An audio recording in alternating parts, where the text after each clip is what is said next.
on YouTube Live that we didn't go live. You were watching the recording that I am filming afterwards because we had technical difficulties, which is fine. It happens. That's why I'm resourceful and capable and said, hey, we're going to figure it out for next week. So I hope you will join me next week on YouTube Live at 1 o'clock Central Time on Wednesday for the official show. But hey, you get to watch this. We are up. We are here. And I am so excited about that. The other thing that I am super excited to announce, I have been waiting to announce this before it got approved, but we officially got approved to be a podcast. Woohoo! So I cannot wait for you to go over to the podcast on Google Drive, on iTunes, of course, on your podcast app, on SoundCloud, and subscribe to the Mary Hyatt Show podcast. Now, that is just the audio version of this YouTube show, which is great because sometimes you find yourself in life where you can't watch a video and you don't want to pull up your YouTube. And so if you want to just listen to this as a podcast, please go over there and subscribe, The Mary Hyatt Show. The link is above in the description of this video. So you can just click on that, subscribe to the podcast, and you'll get notified every week when I deliver a new episode. So congratulations to me. It's a big undertaking, a big deal. All of my previous episodes from my Facebook Live show are already up. I believe there are 45 episodes for you to watch and listen to and binge on for a while. And then, of course, every episode that we do from here on out will be over there on the podcast as well. But today I have a fabulous show planned for you. So without further ado, let's start the show.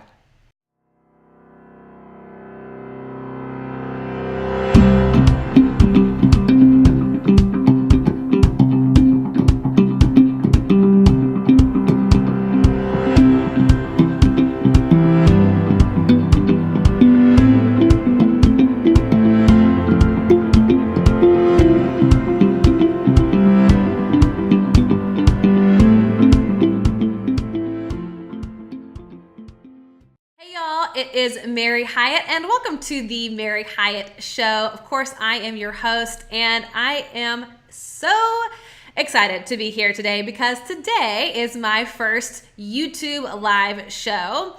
As you may have noticed, if you watched and listened to episode 45 on why social media ruined my life, you will know that I'm off social media. So I have moved from my Facebook Live show over to this YouTube Live show, which I'm just thrilled about. So I hope that you will subscribe to this show and that you enjoy today's episode, which is episode 46. It's okay not to be happy.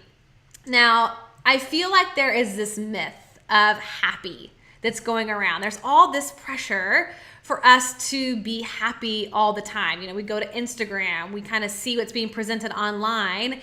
And as we know, it is the highlight reel. It is not actually real life. We don't get to see behind the scenes of the kids screaming or, you know, the hard conversations that you're having with your spouse or when somebody dies and the death of a loved one, the grief that accompanies that. No, we're supposed to project that everything is sort of rainbows and sunshines. Sunshine. Man, that's a difficult one to say today. 24/7, right?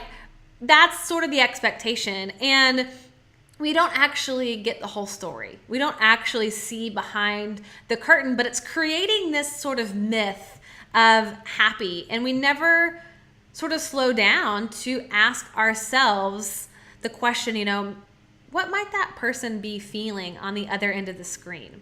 What might they be experiencing behind the sort of illusion of the happiness highlight reel? You know, I think too, I read a lot of books, and oftentimes in these self-help books, they'll talk about, okay, we need to be happy, we need to be happy, we need to be happy, which putting that kind of to our modern day Instagram, Facebook life, that feels like a lot of pressure. And so we start thinking, well, God, everybody has got this amazing, happy, perfect life. And so what's going on with me? We always feel this need to be happier, to be happier. And I think the problem, and this is the myth, is that we think in order to be happy, we can't have any emotions. It's just these perfect lives, these smiling kids, the perfectly curated feeds.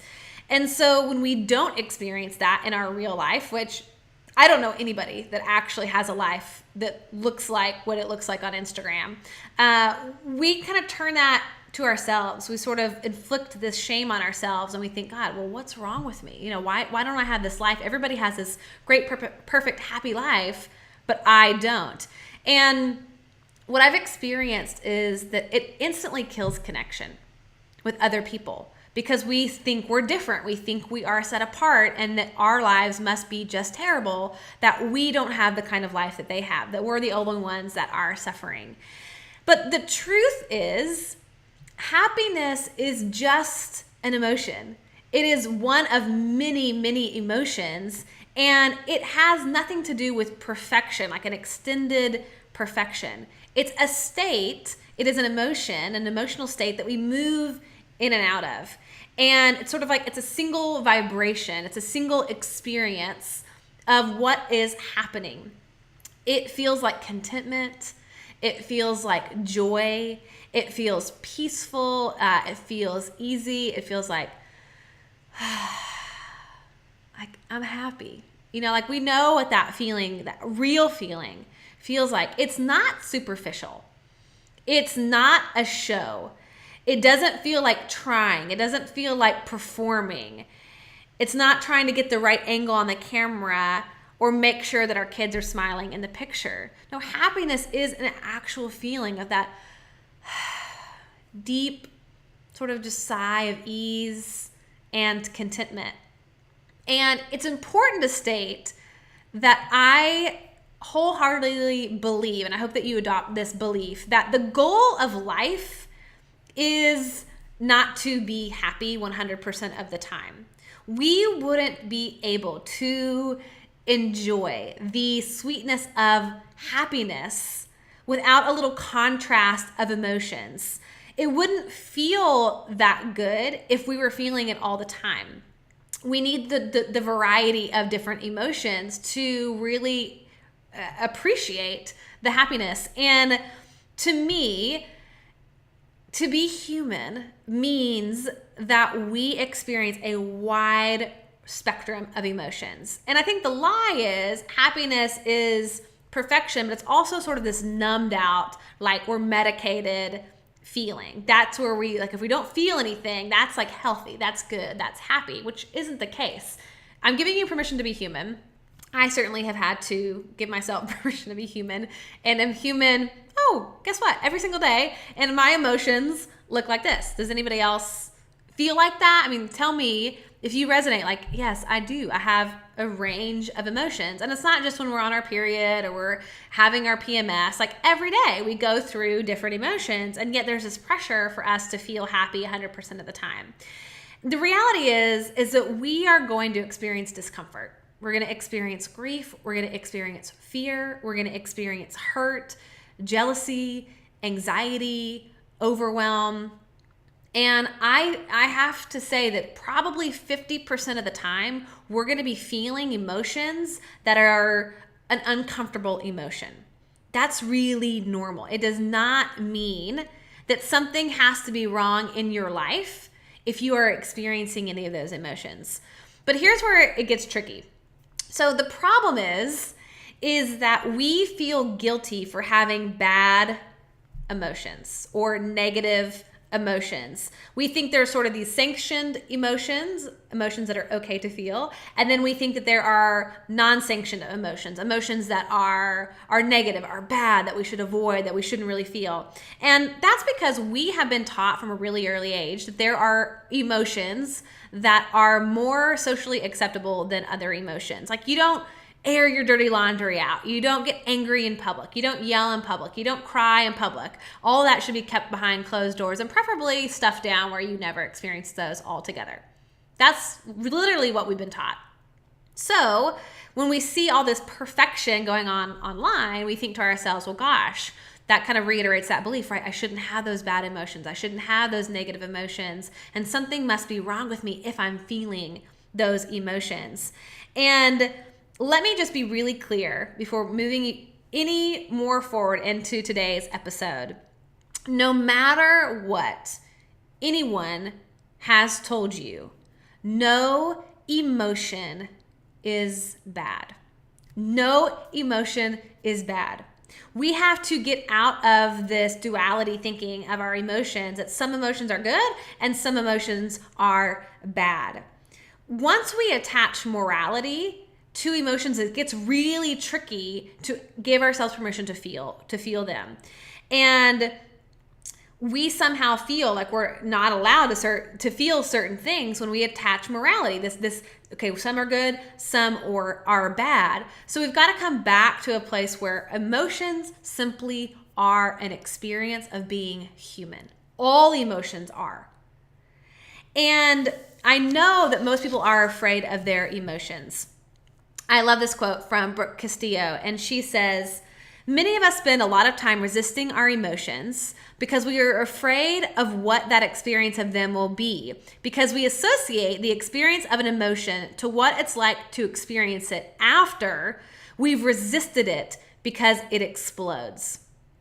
I love that. So just kind of take that in for a second. So when we think about anger, we don't really typically think about a healthy experience of anger. We think about anger when we think about rage, when we think about, when we've pushed it down, we have a beach ball and we've pushed this beach ball so far down. I'm not going to feel it. I'm not going to feel it. I'm not going to feel it. La, la, la, la, la, la, la. Eventually, bam, right? It pops up out of that water, hits us in the face, and it is an explosion. And that is why I think we're afraid of our emotions, because we associate these emotions with what it's like after they explode.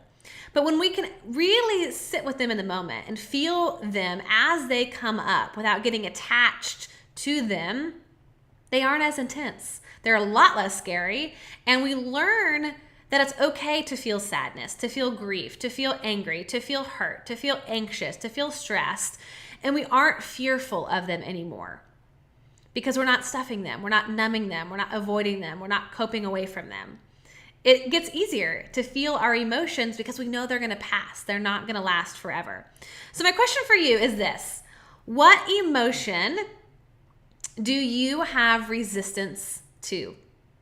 Feel free to comment below. What emotion do you feel resistance to? I know for women, oftentimes it's anger or jealousy. Like we don't feel comfortable feeling those things.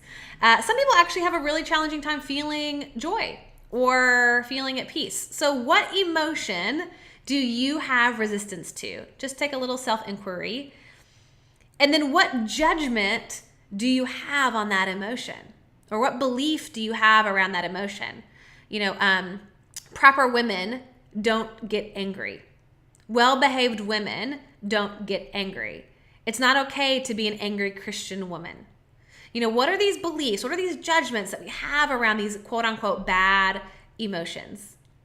Or maybe it is like you don't want to feel happy or you don't want to feel joy. Well, you could say it doesn't feel safe to feel happy, or there's people suffering in Africa, so why do I get to feel happy?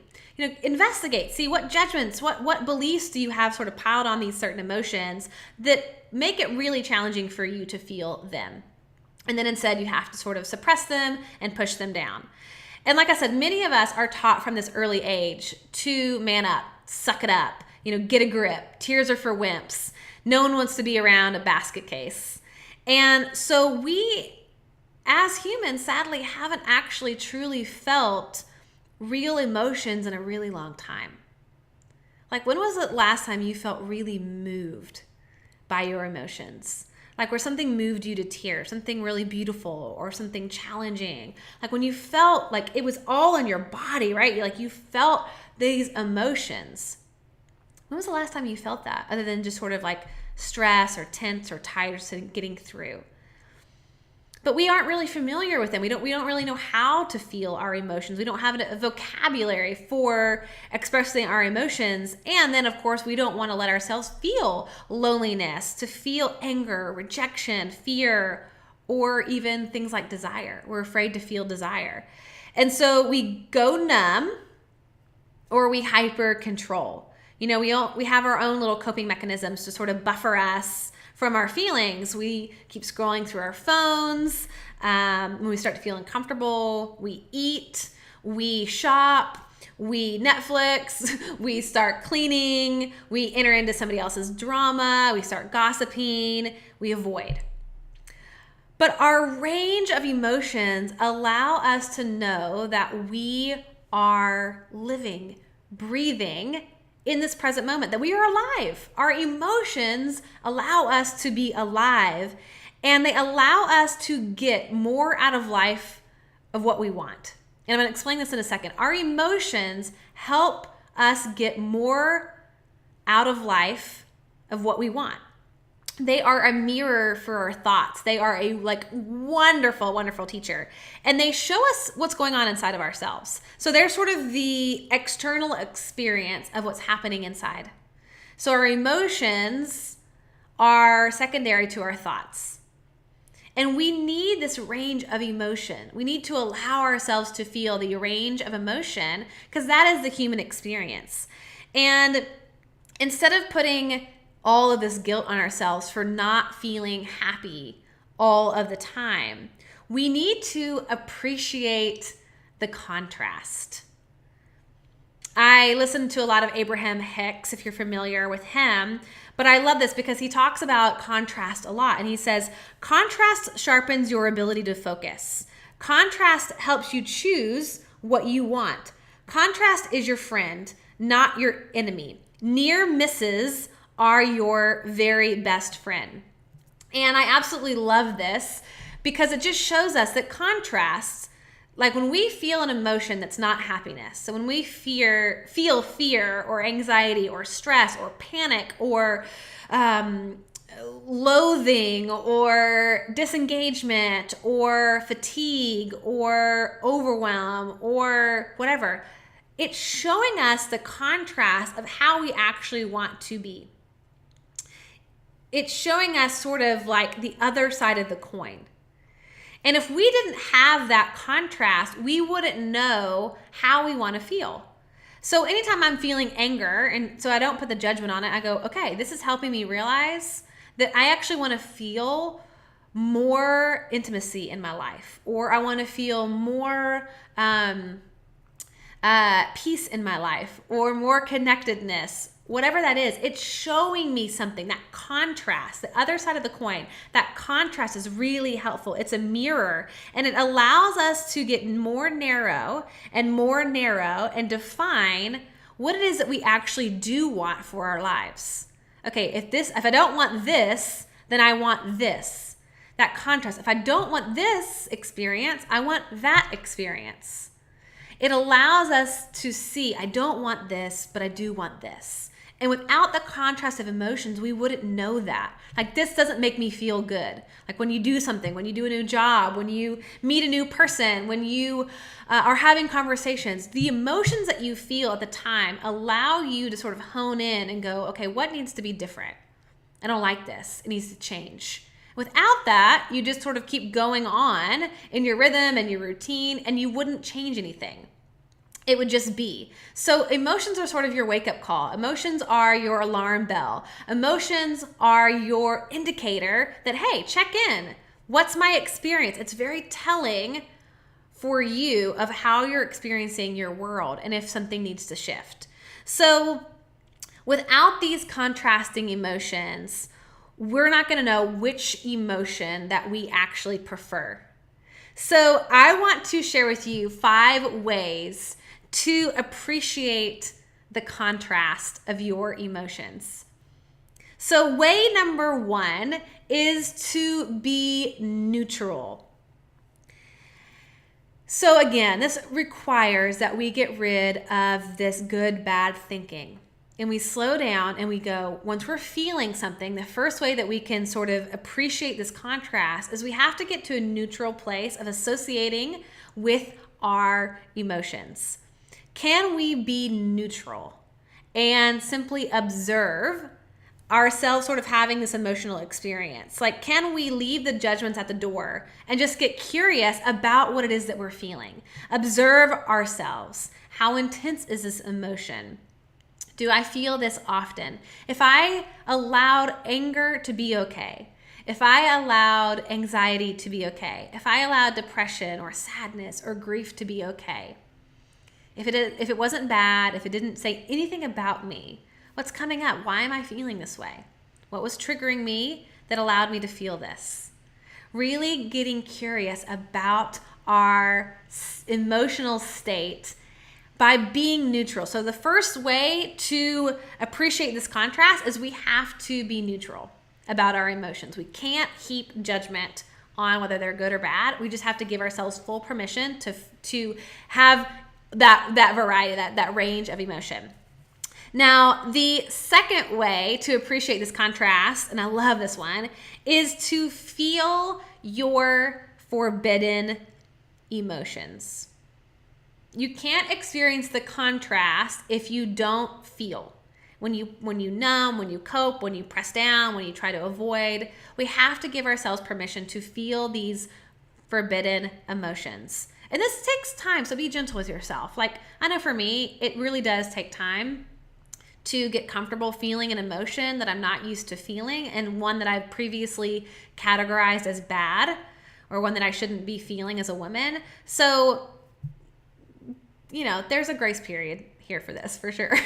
But once we can surrender to these feelings, they're not going to feel so bad.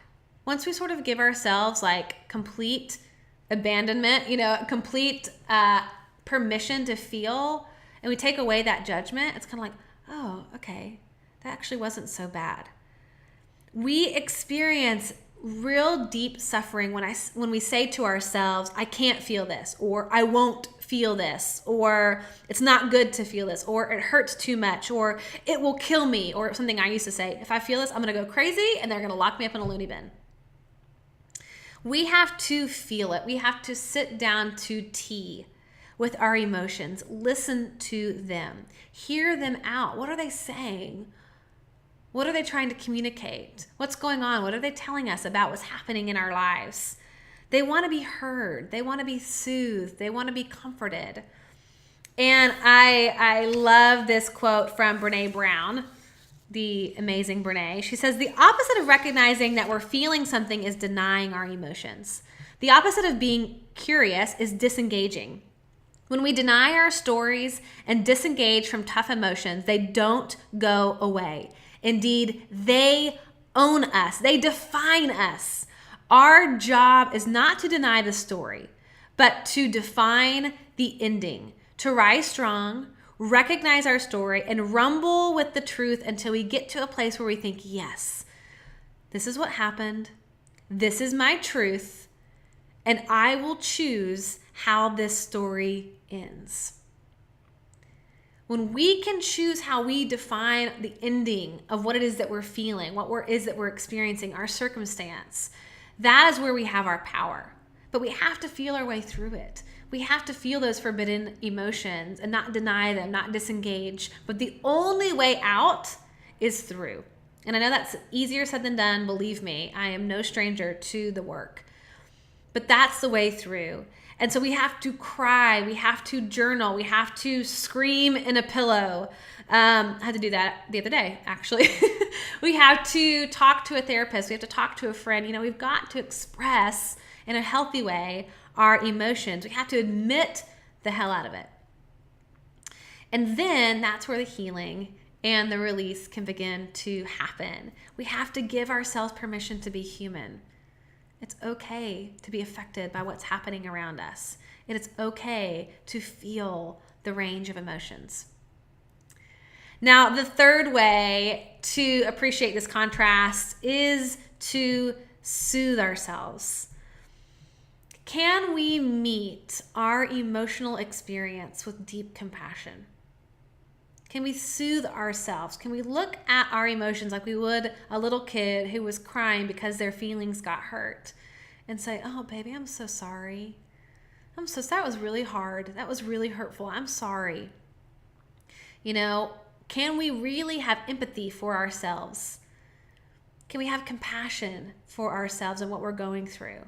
That will allow us to feel these emotions more, to appreciate this contrast when we can soothe ourselves. Like our emotions, sometimes those intense emotions, we need something. We need to give ourselves something that will help to nourish ourselves, to help us soothe ourselves. So when you're feeling it, and that's really feeling intense, I always ask myself, okay, what is it that I need right now? And it's great if somebody else can ask you that question, but oftentimes we have to ask ourselves that question. What is it that I need right now? I need to go sleep. I'm really tired. I need to take a bath. I need to cancel something. I need to show up for something. I need to phone a friend. I need to eat. I'm actually hungry. I need to make an appointment with a therapist. Something, what is it that we need as we're experiencing all of these emotions? Just being really gentle and really kind to yourself. So you take away the judgment, like you're stupid for feeling this, or you're not the person you thought you were, and you're weak. No, what we need is tenderness. What we need is gentleness. What we need is sweetness, empathy, and compassion. So we have to soothe ourselves and soothe what's going on in our lives. Allow ourselves to say, hey, what is it that you need? What's asking for my highest attention right now? And then offering it to ourselves. And then the fourth way, and I love this, is to identify what you want more of in your life. So by noticing this contrast, it's a great opportunity to start moving towards focusing more on what it is that you want in your life instead of staying stuck in what you don't want. So when we start feeling something, we start feeling anger, or we start telling ourselves these stories of victim stories, it's really easy to get stuck there. But we can use this contrast to say, oh, I hate feeling this way. I am so sick of feeling angry. Now, after we've given ourselves to feel it, kind of once we're sort of worked through it and it's sort of processed out of us, it's like, all right, so what do I want to feel differently? What do I want to change in my life? What do I want more of? Do I want more desire, more connection, more lightheartedness, more ease, more peace, more joy, more fun, like more intimacy? What is it that I want more of? And we got to identify that. What is it that we want? What's on the other side of the coin? What is that contrast? And we can feel and honor these emotions as they come up, of course, but we don't have to be attached to them. We don't have to sit in there longer than we need to. And so we can really pause, offer gratitude for our emotions, for helping us clarify what it is that we don't want to feel, and showing us more of what it is that we want. And so I ask my coaching clients this oftentimes. I'll say, all right, if you believe that you could feel a different feeling, if you could feel in a different way, what would you want to be feeling right now? Because I know that depression sucks. Like, it sucks to feel depressed. It sucks to feel anxious. It sucks to feel hurt. It sucks to feel exhausted. Like, those aren't pleasant emotions. There's discomfort to that. So if you believed that you could choose a different emotion, what emotion would you want to feel? What would feel better to you than what you're currently feeling? So maybe pause and ask yourself that, like, I'm just kind of feeling, ugh. What would you want to feel instead? What emotion, what feeling would you want to feel instead? Identify what you want more of. And then lastly, the fifth way to appreciate the contrast is to shift your state, shift your emotional state. So once we know what it is that we want more of, or how we want to feel differently, then we can choose a different experience. We can choose to move towards a life that we want. We can start practicing these new emotions that we want to feel. And like I said, happy is just one emotion. There are so many elevated emotional states that we can choose from, but we are in control. No one can make you feel anything without your agreement to feeling it. So what causes our emotions? Like, how do we feel? If it's our own responsibility, we can choose our feelings. How do we shift them? How do we shift our emotional state? If we know we don't want to feel this way and we want to feel something different, then how do we get from A to B? How do we actually do that? to me, it's really comes down to one thing: our thoughts. Our thoughts generate our emotions. And so we have to ask ourselves, what would be a more empowering thought that would help me feel something different? Because there is a recipe for feeling depressed and anxious and stressed and overwhelmed. It's the story that we're telling ourselves about what's happening in our lives, how we're interpreting our life, the meaning that we're giving things, the beliefs surrounding our life. That is generating our emotions. I talk a lot about body image. And if you want to hate yourself real quick, if you want to go into self-loathing real quick, then all you have to do is start thinking, I am gross, I am ugly, I am disgusting. How dare you wear that? Nobody's going to love you. You're nasty. Nobody is ever going to pursue you. That is going to cause the emotion of depression, right? It's our thoughts that are causing our emotions. So we have to change the thought to alter the emotions. It begins in our minds. That is the first step. So for example, recently in the news, and I don't talk a lot about current issues, but this is something that's been really on my heart. The story of these kids being separated from their parents at the border. It made me so angry and so sad. I spent a lot of time crying over this. I felt like what can I do? And just felt like there was this injustice. I felt like there was nothing that I could do. I felt helpless. And then I felt really angry because I just thought this should not be happening. I needed to feel that. I needed to cry about that. I need to process and be honest about the emotions that were coming up for me. And those emotions motivated me into action. That anger was really helpful. Once I could be neutral about it, once I could feel the forbidden feeling of anger and go, wow, okay, I'm feeling it. I'm here. But then I thought to myself, okay, I need to shift this emotion because I don't want to sit in this anger for longer than I need to. So in order to get out of that anger, rightly so, justified, all the things, I had to shift my thoughts from focusing on the injustice, focusing on how horrible that is, to how awesome it could feel for me to get involved and help. I had to start thinking hopeful thoughts, that what I do matters, that I can create change, that I can impact this for good. And I started to get excited about the possibility of finding a solution.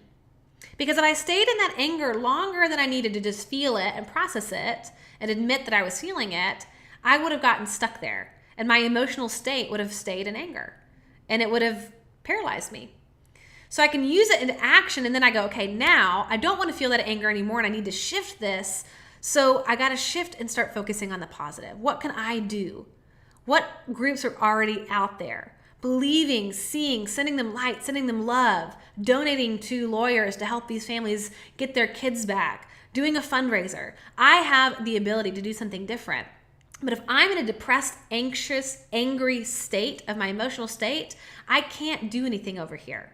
So it's okay to feel those. Zero judgment. That is the human experience. And then I need to shift my emotional state to come over here and create something different. So what will it take to feel better? What thought will it take to feel better? In life, we do want to raise our vibration because that allows us to serve other people. That allows us to love other people. When we're down here and we get stuck in the muck of our emotions, it becomes very self-centered in that sense that where it's sort of all about me and how low I am. So we want to raise the vibration, A, because it feels better, but B, because it allows us to serve the world and love people in a really powerful way, and for that to be contagious. My shaman, she always would say, how much heaven on earth can you stand, and for how long can you hold that vibration? Don't you just love that?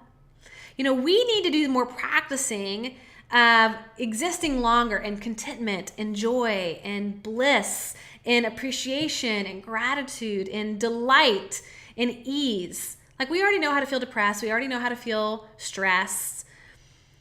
So it's important that we figure out what was our recipe for feeling depressed and anxious. Like, we know, right? It's our thoughts. And now we need to go, okay, what is our recipe for feeling more of these pleasant feelings more often? And genuine, not the fake happiness, but the genuine happiness. How do you shift your state so that you don't get buried in this attachment to these feelings that are not enjoyable for you? Do you know what your recipe for happy is?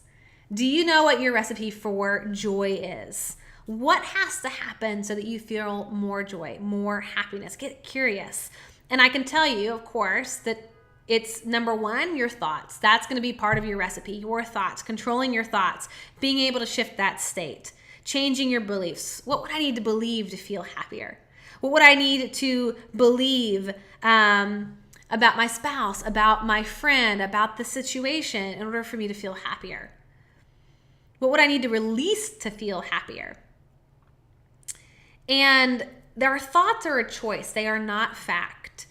And so once we've identified of what we want more of, seeing that contrast of emotions, then we have our recipe to help us shift into a new state, into a new experience. I do this through journaling. I do this through my affirmation work, thought work. Music gets me into a different emotional state. Like, woo, okay, we're out. I'm going to feel powerful. I'm going to feel motivated. I'm going to get it. I love listening to music. That's part of my recipe to shifting my state. Getting in my body, moving my body shifts me out of a state. When I work out in the morning, I instantly, even if I woke up feeling sorry for myself, feeling stressed out, feeling overwhelmed, when I work out and physically get in my body, it changes my state. The music changes my state. Journaling changes my state. Saying my affirmations with conviction, with energy, changes my state. And I want to pause right here. And I want to encourage you to sign up and subscribe to my newsletter because I have a free ebook gift for you called 5 Reasons Why Your Affirmations Aren't Working. Because if you're going to be using affirmations, you're going to want this guide to make sure that you do them as effectively as possible because they really are powerful. So you can grab the link in the description of this video. And if you are listening to this episode on my podcast, go to maryhyatt.com/newsletter. maryhyatt.com/newsletter to receive your copy of this free ebook. And by being on my newsletter list, you'll also get to hear about my upcoming self-discovery retreats that I'm hosting in Peru and some brand new stateside retreats that I'm so excited to announce here in the next few weeks, but I'm only going to be announcing that through my newsletter. So make sure you get that free ebook, and then you'll also, of course, get all of my announcements and updates and recordings of my YouTube live show. So to reiterate, you are not going to feel 100% happy all the time. It's normal. It is human to have a range of emotions. This allows us to be honest with where we are in our lives. And it gives us the opportunity to see what it is that we want to change to feel more of the way that we want to feel more often. So there is no reason to resist or resent certain emotions, but it's okay to give ourselves permission to feel them all. And that allows us to be in the driver's seat of our life. When we can feel our emotions, we're not running from them. We understand the contrast, and then we move towards more of what we want. We shift our state to attract, to move towards, to become a magnet to what it is that we want to create in our lives and how we feel in our lives. So everyone, thank you so much for joining me on the Mary Hyatt Show. I am so excited to be with you next week live on YouTube, 1 o'clock Central on Wednesday. Or of course, you can catch the recording on my podcast as well. Don't forget to subscribe to this YouTube channel so that you receive all the notifications of when I go live. And of course, subscribe to my podcast. All right, guys, hope you have a wonderful rest of your week, and I'll talk to you soon. Bye.